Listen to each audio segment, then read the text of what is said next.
I've always wanted to do a retrospective on this, and every year when I make these Halloween videos, I always keep forgetting about it, and I always get mad at myself for it. I know that when I do these videos every year, I like to stick to projects that are maybe more obscure and are relatively deep cuts for a lot of us. But with this year being its 30th anniversary, I decided to look back on my favorite Halloween movie, Casper. Two young boys attempt to sneak into the Whipstaff Manor mansion to try to get a picture. One of the boys is a bit more hesitant to go through with this due to the place being so closed off, but the other boy wants to prove their masculinity to everyone else at school. But the boys argue over which one of them should take the picture, only for their fight to be broken up by a mysterious little boy-sounding voice who offers to take the picture for them, frightening them away when the picture is taken. Meanwhile, following the death of her father, Kerrigan Crittenden learns that all her father has left her is Whipstaff Manor, with his leftover money going to several charities, which Kerrigan could care less about. Her attorney-slash-sidekick Dibs, played by Monty Python legend Eric Idle, tries to sugarcoat Kerrigan's selfishness. I believe that what the bereaved is trying to express is that the sudden death of her only father has left a great gaping void in her bank, before Kerrigan looks at him and he very quickly corrects himself, in her life. I think we can all tell right from meeting Kerrigan that she doesn't friggin' care. While Kerrigan's father's lawyer goes through the list, the way that he does it just makes me think of Ferris Bueller's Day Off, because that's the actor who did the teacher. Bueller. Kerrigan is displeased that all she gets is the mansion, threatening to sue the lawyer, but he doesn't care, and Kerrigan blames Dibs, who reads the deed to Whipstaff Manor before Kerrigan grabs it from him and throws it into the fire. But Dibs goes to retrieve it, discovering a secret message that reads, "Buccaneers and buried gold, Whipstaff doth a treasure hold." Right away, this changes Kerrigan's mind about the mansion as she grabs Dibs by his burning hand and drags him with her to Whipstaff Manor. The pair arrive in Friendship, Maine at the gates of Whipstaff Manor. "So, what do you think?" "I think you're gonna get wet," as she has Dibs open the gate for her in the pouring rain, driving right past him. My god, Kerrigan is such a bully and an asshole. The first time I ever watched this, I remember having that feeling right away just in that first scene with the lawyer. The two make it inside of the very dark mansion, with Dibs using a lighter for him and Kerrigan to be able to see, but he gets so distracted by how nice the place looks that he accidentally burns the bandage on his hand, which of course is how it got that way to begin with. Just then, the same mysterious voice from before greets the pair, and Kerrigan has Dibs ask who it is. "Kerrigan, are you really that spoiled that you need Dibs to speak for you?" It's like Alana and Muffy on That's So Raven, with Muffy doing all of the talking for Alana. After a few questions and answers back and forth between Kerrigan, really Dibs, and Casper, Kerrigan has Dibs demand that Casper show himself. Casper promises to on the condition that neither Kerrigan or Dibs react by screaming. This makes Dibs very suspicious as he asks Casper himself, "Are you a burglar?" using a cell phone as a weapon, which rings as soon as Dibs pulls it out. Finally, Kerrigan demands that Casper show himself to avoid being arrested for trespassing. When Casper does finally reveal and introduce himself, Kerrigan and Dibs' reaction seems to summon other ghosts, frightening both of them out of the mansion and back out to the rain. Kerrigan calls on a priest, more specifically Father Guido Sarducci from Saturday Night Live with Don Novello reprising his role, to perform an exorcism on Casper, which he claims he is able to do despite not being able to prove it. But it seems that he was unsuccessful, as the priest walks out with his head turned to the back. The ghosts even scare away Ray Stantz from Ghostbusters, with Dan Aykroyd reprising his role. Desperate for the treasure, Kerrigan has the mansion demolished, but the ghosts even scare away the construction crew while Casper tries to bring them back, lamenting, "All I wanted was a friend." That night, Casper flips through channels on TV and stops on the show Hard Copy, where host Terry Murphy reports on self-proclaimed ghost therapist James Harvey, who has been moving from town to town with his daughter Kat to find ghosts after the death of his wife Amelia. Right away, Casper falls head over heels for Kat, and with his ghost abilities, he moves the signal to Kerrigan's TV. A patient of Dr. Harvey shares her thoughts on his therapeutic process, and after Dr. Harvey explains that ghosts haunt humans because of unfinished business, Kerrigan calls on Dr. Harvey to come to Whipstaff Manor as he brings Kat with him. Kat is less than pleased with having to move again, especially given the somewhat silly nature of her father's profession, with her being made fun of by classmates. James stops the car and promises that if he doesn't find what he's looking for on this trip, he'll give up ghost therapy. Delighted, Kat decides to go along with it. As they keep going, James realizes that they're heading to Los Angeles after being in Santa Fe, and turns around for Friendship, Maine. Wow, look at everything stored on top of the car. It looks so cluttery. Finally, the Harveys arrive at Whipstaff Manor. Kat compares it to something in a Stephen King novel just when Kerrigan and Dibs show up, asking James how long it'll take. With James's background in traditional psychology, he explains that it could even take a few years, much to Kerrigan's annoyance, as she insists on watching James very closely in his work, basically rushing him, desperate for her treasure. Casper hears Kat and James entering the mansion as he gets excited but nervous over what to say to her and what could happen while Kat and James get settled. While looking around, Kat finds a room with beds engraved Stretch, Fatso, and Stinky, commenting, "I wonder where Doc and Dopey sleep." She ends up settling for a different room, which Casper notes is his own just as James arrives with some of Kat's belongings, setting a photo of Kat's mother Amelia on her nightstand. After James leaves, Kat starts unpacking while Casper struggles to say hello. Right when he starts to, Kat throws a pair of socks away, landing in Casper's mouth. Casper spits the socks out at Kat's head as she turns around and discovers Casper, who greets her with, "Hi," as she faints. To try to wake her up, Casper takes himself to the sink and floats into the drain, turning on the water, which looks polluted at first, and squeezes himself over Kat's face like a sponge to wake her up.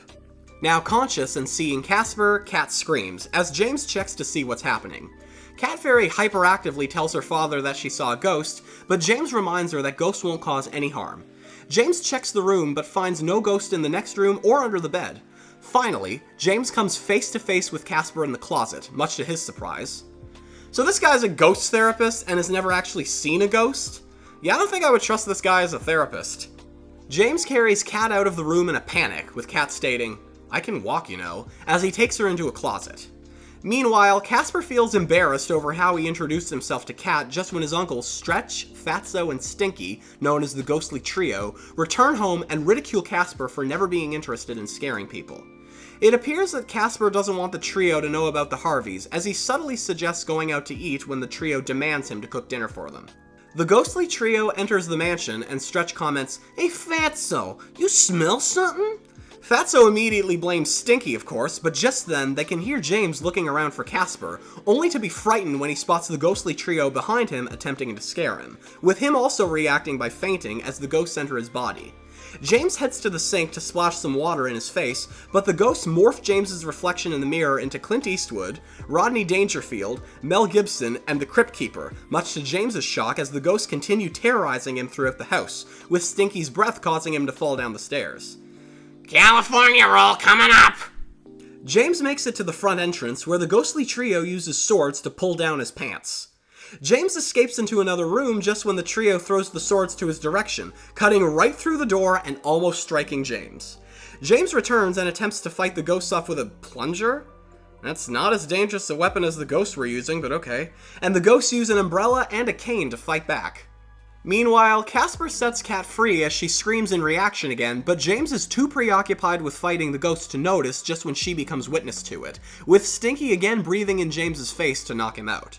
Upon landing on a vacuum cleaner, he decides to use that as a weapon, and in a very Ghostbusters-type way, he sucks the ghosts in, with Fatso struggling to fit as he laments, "This sucks!"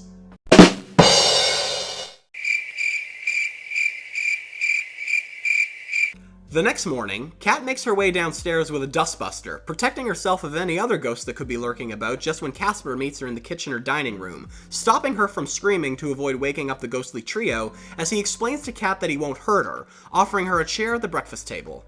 Kat has so many questions for Casper about being a ghost as he makes her breakfast with some kind of neat contraption, using his hand as a spatula.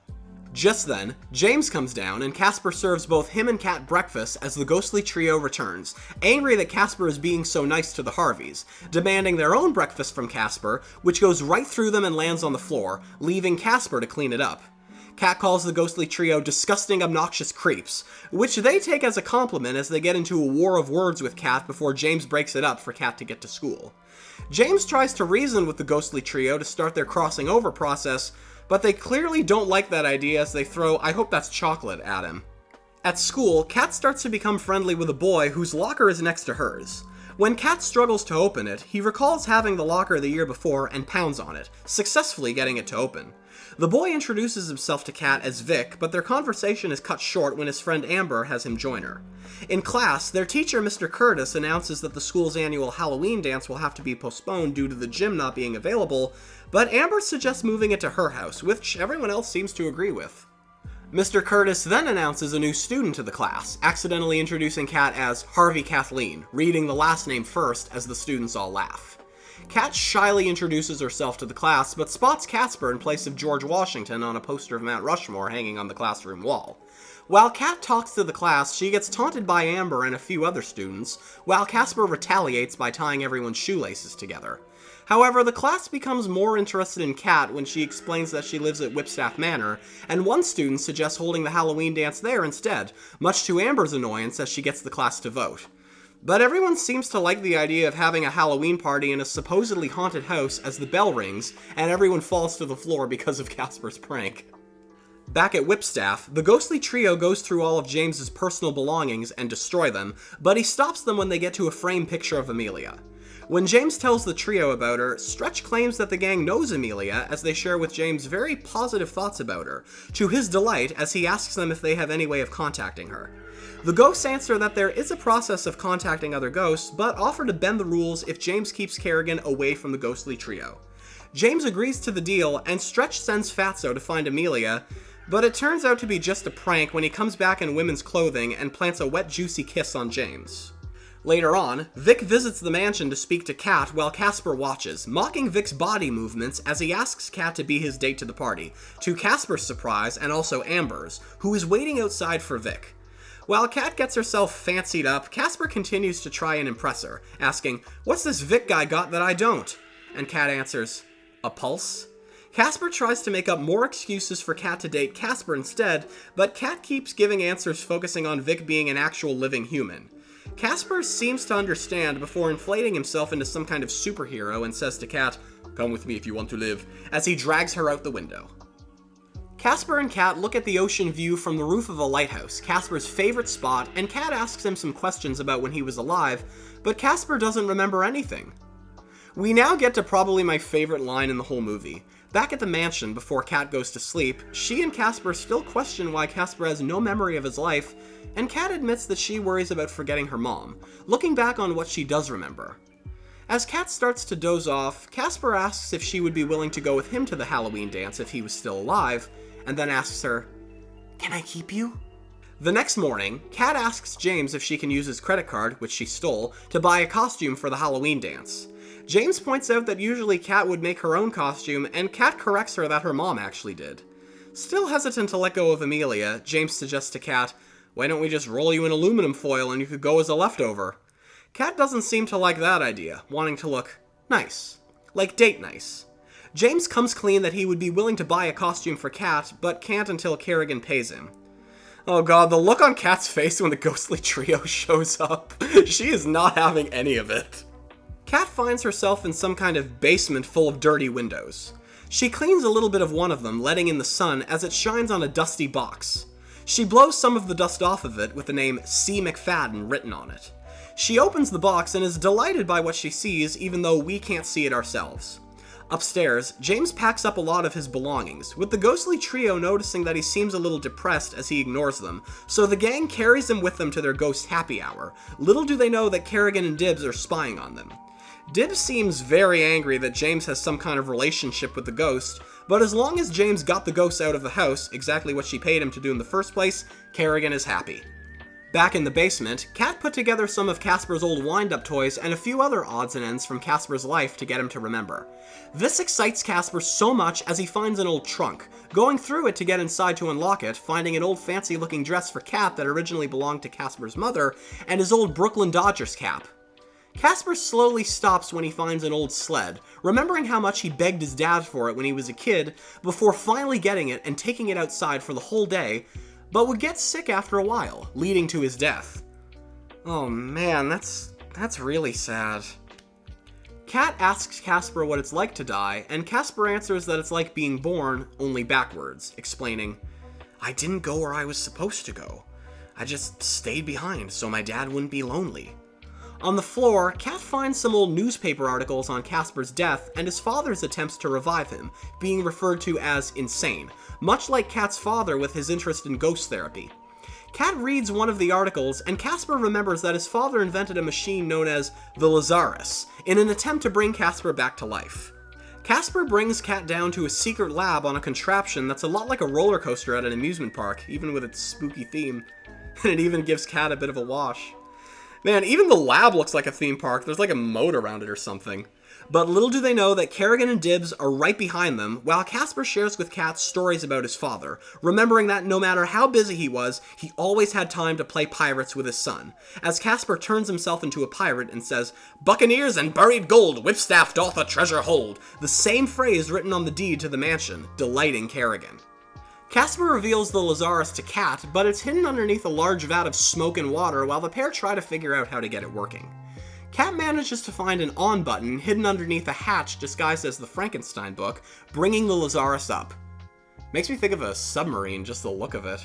Casper finds the machine's main power source, a formula that brings ghosts back to life, but there only is enough for one. Casper decides to test it out for himself, going into the machine while Kat figures out which lever to pull for it to work. But just then, Dibs steals the formula and the machine turns Casper into an egg. With the formula now in their hands, Kerrigan decides to test it for herself, but as usual wants to use Dibs as bait, attempting to murder him as he escapes. She chases him down the hall with a large axe, shouting at him, "This won't hurt a bit!" Hold on, what the hell do you mean this won't hurt a bit? You're trying to murder him!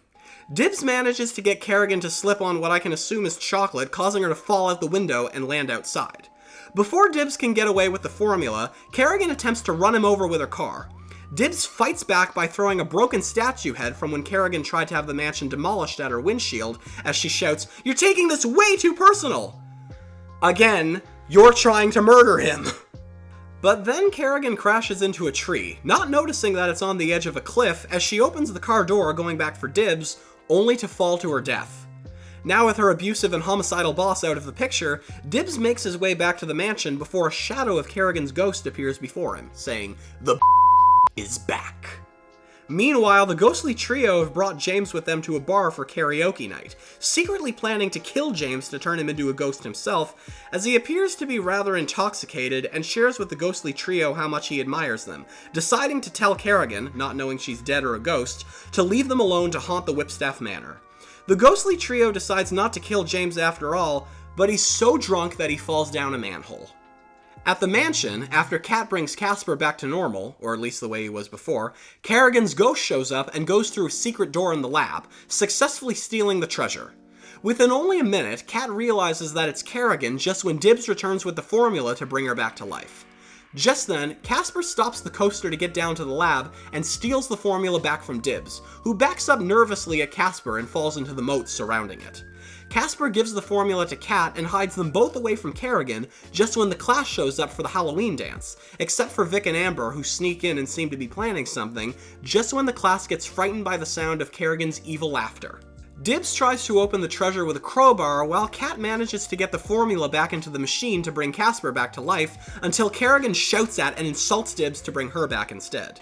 Dibs confronts Kerrigan and decides not to do her bidding anymore, claiming that she has no power over him with her being dead and a ghost. Furious, Kerrigan launches Dibs out the window as she takes the formula from him. Now, do we know if Dibs survived? That is the question. Before Kerrigan attempts to revive herself, Kat and Casper remind her of her unfinished business, knowing from Kat's father's studies in ghosts that ghosts don't cross over right away due to unfinished business.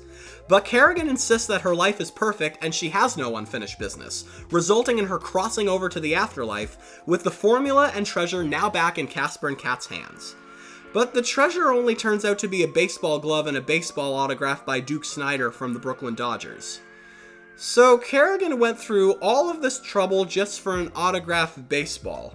Oh man, imagine how angry she would have been if she had seen what the actual treasure was. Before Kat brings Casper back to life, her father's ghost arrives with a carefree attitude and no memory of his daughter. Kat tearfully tries to get her father to remember, which works when she holds up her pinky, much like at the beginning of the movie when James promises to give up ghost therapy if he doesn't find what he's looking for on this trip. With only one formula to revive a life, Casper gives up being alive for Kat to have a father again, successfully bringing James back to life as Kat goes back to her party, where nobody seems to be having fun. Meanwhile, Amber and Vic have dressed up as some tall phantom in an attempt to scare everyone away from the party, but they get scared themselves by the ghostly trio, to the delight of everyone else as they race out of the mansion. In Casper's basement, he gets visited by James's deceased wife, Amelia, praising him for his selflessness and rewarding him by bringing him back to life for one night until 10 p.m. Cinderella got until midnight. Cinderella wasn't 12 years old. At the party, Kat's all by herself when a young man approaches her asking to dance. Kat gets a little nervous when she notices the pair levitating, but after the young man asks, "Can I keep you?" Kat realizes that it's Casper. While James watches on, he gets visited by Amelia and is speechless. Amelia reveals that, you know 3 crazy ghosts who kept their word, and tells him that she doesn't have any unfinished business because of James and Kat's love for her when she was alive. James admits that he doesn't know what he's doing as a single dad, but Amelia praises him for how he's raising Kat, adding, "Don't pick up the extension every time she gets a phone call, French fries are not a breakfast food, and don't ask her to wear a t-shirt under her bathing suit," as the two say one final goodbye. Well, James finally found what he was looking for. At the stroke of 10, Kat and Casper share a kiss as he is turned back into a ghost, and everyone at the party notices and simultaneously runs away. I've seen this before in a few 90s movies where everyone in the scene reacts the same way and moves the same way at the same time. There was a scene in the movie Matilda where Miss Trunchbull calls all the students for an assembly and shouts at everyone to sit down, as they all sit down right at the same time. But James and the ghostly trio keep the party going with a ghost version of Little Richard as the movie ends and the credits roll. Okay, there we go. That's the movie Casper. As I said before, it's my favorite Halloween-themed movie. I always get a little teary-eyed when I watch it. And I feel like you really do identify with the relationship between Casper and Kat, with both of them having been through some of the same things. So I hope that you love this movie as much as I do, and that you enjoyed listening to me talk about it. I've got one last Halloween video coming out for this year, and I'll see you with that really soon.